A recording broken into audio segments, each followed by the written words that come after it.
وعلى آله وأصحابه أجمعين. أما بعد فأعوذ بالله من الشيطان الرجيم. بسم الله الرحمن الرحيم. قل هل يستوي الذين يعلمون والذين لا يعلمون. صدق الله العظيم.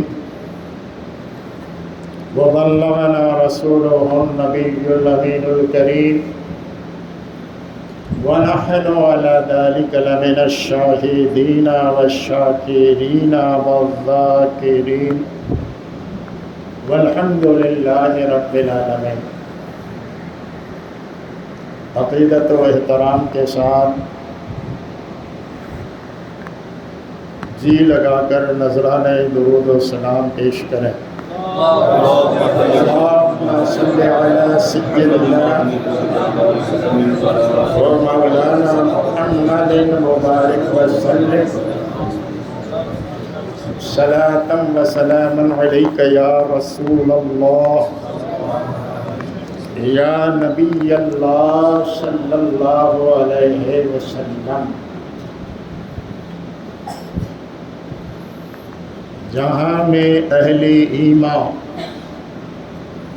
صورت خورشید جیتے ہیں،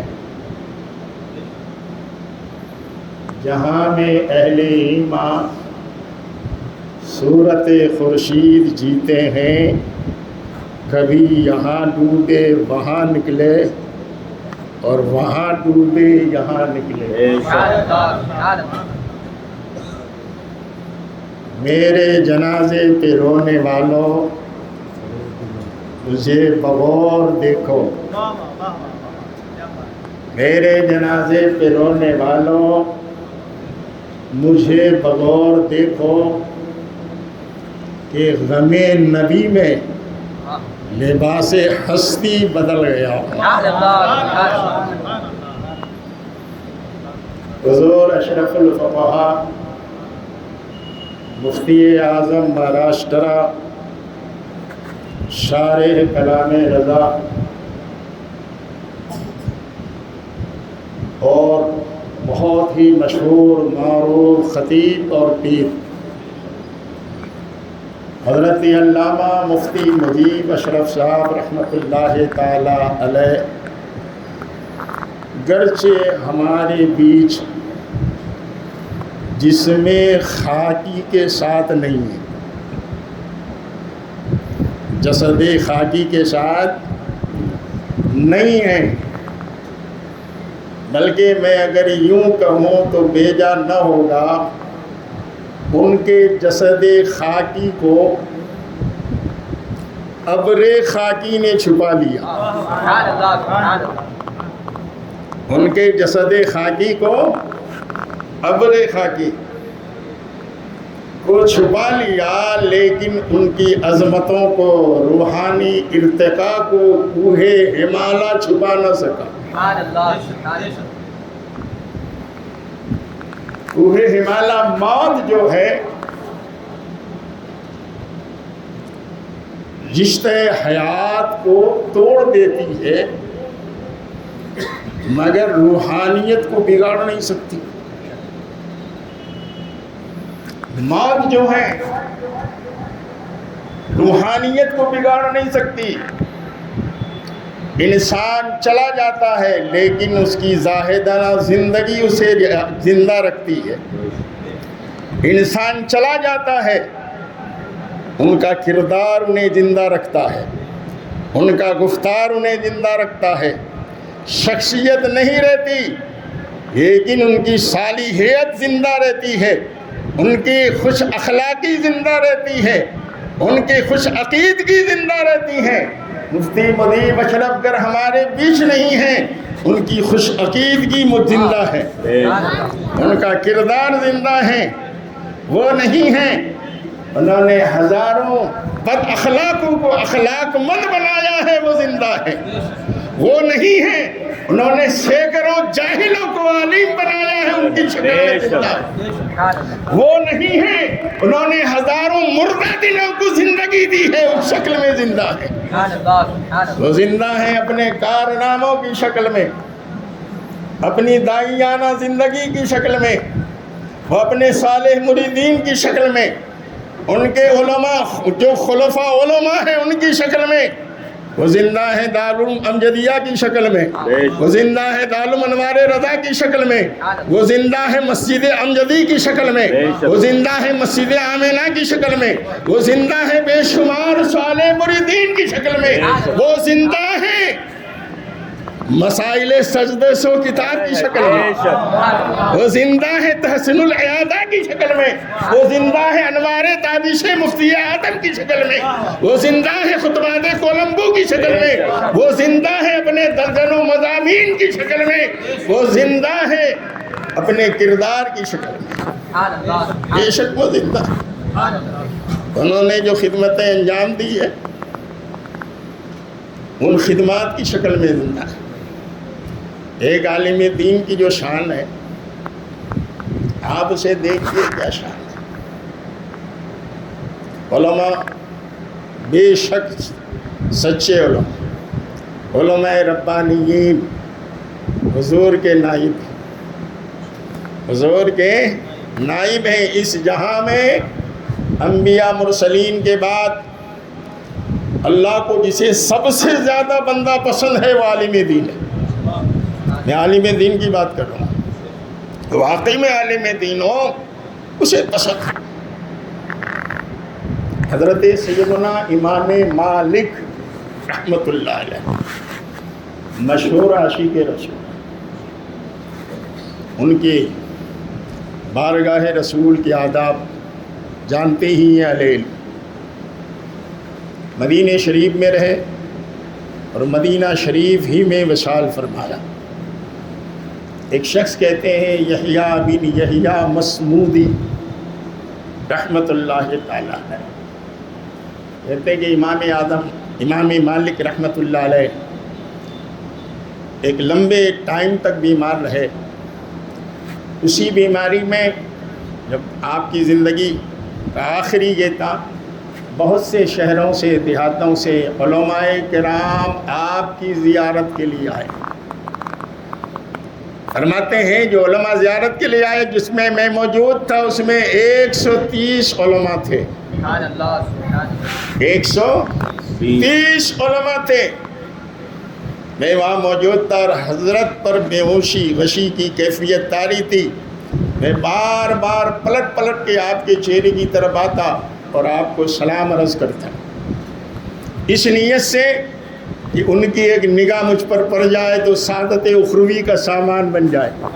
دیکھ رہے ہیں کیا عقیدہ ہے، ایک نگاہ پڑ جائے میری اخروی سعادت کا، آخرت کی کامیابی کا ذریعہ اور سامان بن جائے۔ کہتے ہیں کہ ان کی آنکھ کھلی، میں نے سلام عرض کیا، علماء نے آپ سے کہا کہ اس وقت آپ سید صاحب آ رہے ہیں، نعرہ تکبیر، نعرہ رسالت، حضور سید محی الدین صاحب قبلہ، علماء اہل سنت، نعرہ تکبیر، نعرہ رسالت۔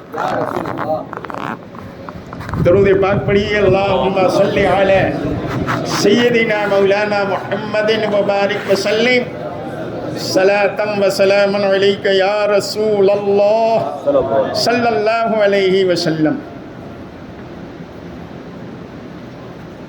فرماتے ہیں کہ ان کی آنکھ کھلی اور جو علماء حاضر تھے ان میں سے بعض نے کہا کہ حضور آپ اس وقت اپنے باطین کو کس حال میں پاتے ہیں، اپنے باطین کو، دل کو کس حال میں پاتے ہیں؟ تو فرمایا میں خوش ہوں کہ اس وقت، غور کرنا میرے جملوں پر، اس وقت اولیاء اللہ کی صحبت میں ہوں، اولیاء اللہ کی جھرمٹ میں ہوں۔ اور پھر خود ہی تشریف فرماتے ہوئے فرمایا میرے نزدیک علماء دین ہی اولیاء اللہ ہیں۔ کون کہہ رہے ہیں؟ امام مالک۔ میرے نزدیک علماء دین ہی اولیاء اللہ ہیں، اولیاء اللہ کے جرمٹ میں ہوں، میں اس وقت خوش ہوں، اور اس بات سے بھی مجھے خوشی ہے کہ میں نے پوری زندگی علم حاصل کرنے میں اور علم سکھانے میں گزار دی، اور مجھے امید ہے کہ میری یہ صحیح مشکور ہوگی، میری یہ کوشش مستجاب ہوگی۔ یہ فرمایا۔ اس کے بعد جو ہے حضرت ربیع سے ایک روایت سننا غور سے، آخری، اس کے بعد کچھ نہیں۔ فرمایا حضرت ربیع رضی اللہ عنہ سے مجھے یہ روایت پہنچی، فرمایا کسی کو نماز کا مسئلہ بتانا، یہ ذہن میں رکھ کر آپ غور کریں کہ مفتی مجیب اشرف نے کتنوں کو مسئلہ بتایا ہوگا۔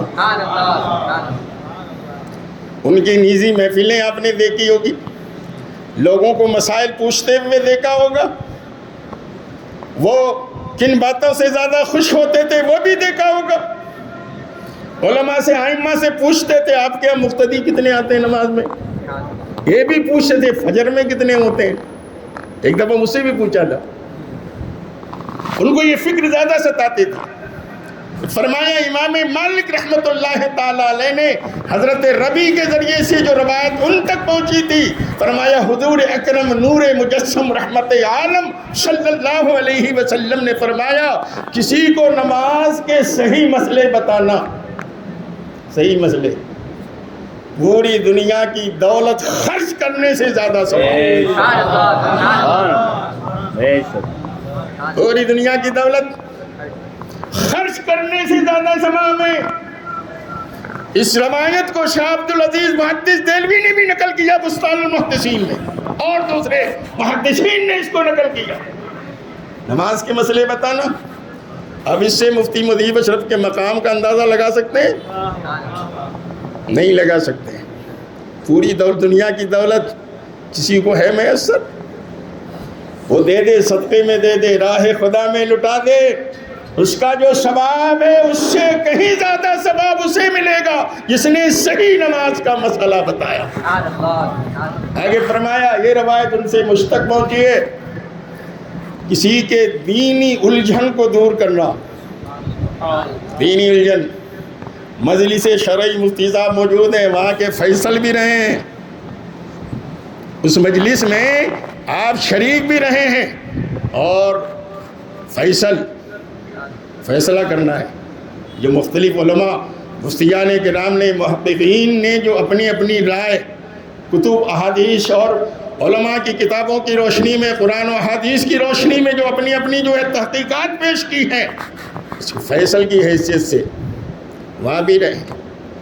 تو دینی الجھنیں دور کرنا تو وہ اپنی تقریروں میں دور کرتے ہی تھے، نیزی مجلسوں میں دور کرتے ہی تھے، دارالعلوم امجدیہ میں دور کرتے ہی تھے، دارالعلوم انوار رضا میں دور کرتے ہی تھے، وہ مدارس جو آپ کی سرپرست میں چلتے تھے وہاں پہنچتے تھے، دور فرماتے ہی تھے، لیکن ازہر ہند میں بھی فیصل کی حیثیت سے پہنچے، جس کے دینی الجھن کو دور کر دینا، فرماتے ہیں 100 حج سے زیادہ ثواب ہے۔ حج تو 32 یا 33 آپ نے فرمائے، لیکن نہ جانے روزانہ کتنے 100 حج آپ نے کیے۔ دینی الجھن دور کر دینا 100 حج سے زیادہ ثواب ہے۔ اور پھر ابن شہاب کے ایک روایت اور پیش کی اور فرمایا کسی کو دینی مشورہ دینا، مشورے بھی آپ دیتے تھے، یہ نہیں یہ کرو، یہ نہیں یہ کرو،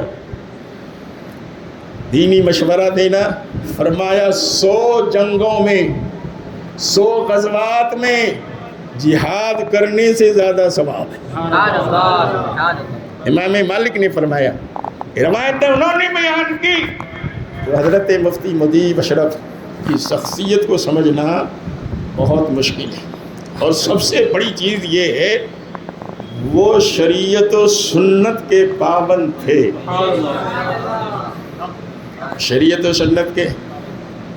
ان کی نماز قضا نہیں ہوتی تھی، سفر میں ہو، حضر میں ہو، گھر میں ہو یا آپ مریدین کے گھر ہوں یا سفر میں ہوں، نماز قضا نہیں ہوتی تھی، بلکہ رمضان کے مہینے میں روزے نہیں چھوٹتے تھے، روزہ رکھ کر لمبا لمبا سفر کرتے تھے۔ آپ جانتے ہیں سفر میں کتنی تکلیفیں ہوتی ہیں، اور پھر عمر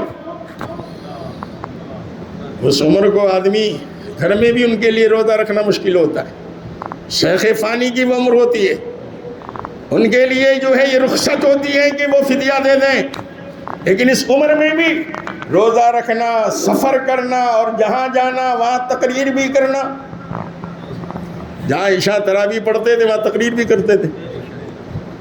یہ وہی کر سکتا ہے جو فضل اللہ یؤتی من یشاء، اس پر اللہ کا فضل ہو، جسے چاہے یہ عطا فرماتا ہے، یہ ان کا ہی کام ہے۔ یہ چیز جو ہے بزور طاقت انسان حاصل نہیں کرتا جب تک کہ خدا کا فضل شامل حال نہ ہو۔ اگر میں یوں کہوں تو بے جا نہ ہوگا ان کی زندگی، آپ دیکھیں تو ان کا چلنا پھرنا نبی کے چلنے پھرنے کی یاد دلاتی ہے، بلکہ ان کی خلوت جلوت نبی بول رہی تھی، ان کا گفتار و کردار نبی بول رہا تھا، ان کا کھانا پینا نبی اکرم صلی اللہ علیہ وآلہ وسلم کے سنتوں کے سانچے میں تھا۔ ان کی زندگی کے ایک ایک پہلو کو آپ دیکھیں، ایسا لگے گا آج کمی محسوس ہو رہی ہے، حضرت نہیں ہے، کمی محسوس ہو رہی ہے، لیکن جب حضرت آتے تھے تو کیا ان کی شان تھی۔ اور پھر عمر کے آخری کئی سالوں میں تو صرف لوگوں کو پتہ چلتا تو ہزاروں لوگ جمع ہو جاتے تھے۔ یہ بارش کے مہینوں میں بھی کئی دفعہ دیکھنے میں آیا، حضرت آئے فلاں مسجد میں پروگرام میں، لوگ بھیگتے پہنچے ہیں، یہاں تک کہ مسجد اپنی تنگ دامانی کا شکوہ کرنے لگے۔ یہ حال ان کا تھا۔ دوستو، یہ ان میں سے تھے جو دنیا میں کھانے کے لیے یا زندگی گزارنے کے لیے نہیں، بلکہ ان کی زندگی تھی دین کے لیے، ان کی زندگی کی ہر سانس تھی مسلک اعلیٰ حضرت کے لیے، ان کی زندگی کی ہر سانس تھی دین کی خدمت کے لیے، قوم و ملت کی خدمت کے لیے۔ انہوں نے وہ خدمت کی، اللہ انہیں جزائے جزیل عطا فرمائے، ان کے رکوش راہ پر ہم سب کو چلنے کی مقبول توفیق عطا فرمائے۔ وقت چونکہ کم ہے، بہت سارے لوگ ہیں، اللہ تعالی ہم سب کی حاضری کو قبول فرمائے۔ وما علینا الا البلاغ۔ السلام علیکم ورحمۃ اللہ تعالی وبرکاتہ۔